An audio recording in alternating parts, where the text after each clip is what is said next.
Computing at School started back in 2008 when we were looking at schools, education, and particularly then the move of children going on to A-levels and undergraduate admissions for computer science courses, and realising there was a problem, that the numbers were falling through the floor, and we thought there must be something that we can do, and identified, well, perhaps it's to do with that computer science isn't being taught as a discrete discipline in schools.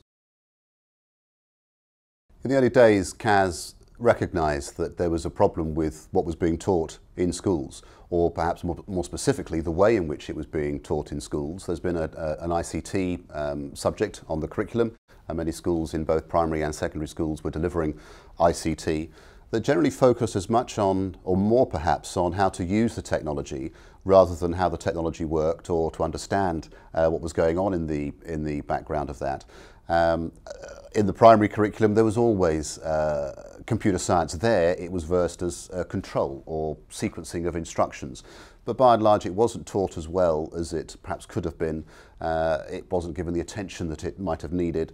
And I think sometimes there was an issue that the members of staff who were responsible for delivering the curriculum didn't quite understand that bit as well as the digital literacy or the information technology that they were covering so well.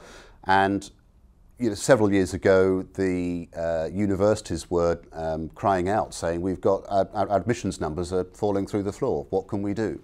And the Council for Professors and Heads of Computing did a survey and realised, well, over the last decade, up to about 2010, numbers of students applying for higher education had fallen by 50%.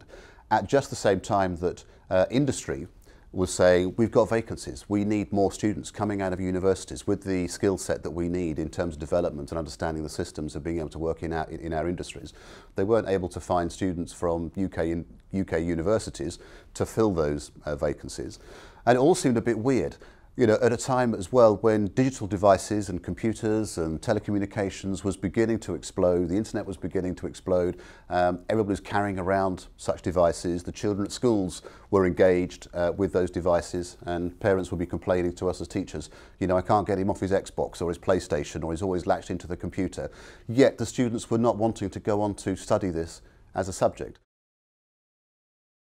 Schools will have enormous challenges as they begin to implement the new curriculum starting from September 2014.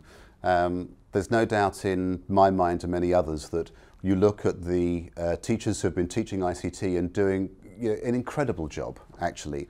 But for many of them, IT, ICT, computer science has not been their first choice of discipline. They've moved into it from other subjects. So there's interesting statistics that were done as part of the Royal Society report, Shut Down or Restart, that came out 2 or 3 years ago, looking at post-A-level qualifications amongst teachers in IT, and then comparing that with maybe maths or science or music, and realising that it's somewhere around 34–35% of teachers in secondary schools had a post-A-level qualification. Well, that leaves kind of 66–70% of teachers didn't have. And so they've been doing a remarkable job. As we move into increasing the level of computer science into the curriculum, well, that statistic won't have gone away, and to a certain extent it's worsened, because they might have had IT qualifications, but they certainly won't have had computer science qualifications. And I think really interestingly that if I was, as a teacher, if I was asked to suddenly maybe cover a physics lesson, I had physics lessons when I was at school, so would have had some awareness of, well, I sort of know what goes on in a physics lesson.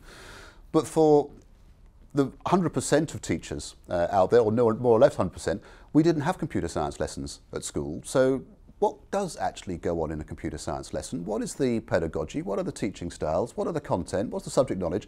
I've got no point of reference. So there are enormous challenges that will confront the teachers. And what Computing at School have been working on is kind of setting up partnerships and setting up networks, working with universities such as the University of East Anglia, in trying to engage with the computer science professionals in those universities, the education professionals in those universities, say, look, we need to work together on this. There are teachers out there who need our collective support. You have a role to play here in supporting those teachers by providing training, providing resources, such as this online teaching resource that we're developing at UEA. And in addition, trying to network together teachers in their locality so they can share ideas, share resources, provide qualification opportunities, professional development opportunities, where teachers can learn from each other in harness with the universities, and gradually over a period of time, starting from September 2014, I don't think any teacher should regard that as an end point for their professional development. That's the starting point, that from that point we begin to help and support teachers as they begin to embrace the new curriculum. In the new programme of study for the national curriculum to be implemented in September 2014, there are sort of three core strands: computer science, information technology and digital literacy. Now, it is possible to extrapolate out and divide out the various bullet points in the programme of study that teachers can read and say, oh, that looks more computer science, or that looks more IT, or that looks more digital literacy. And that is certainly possible.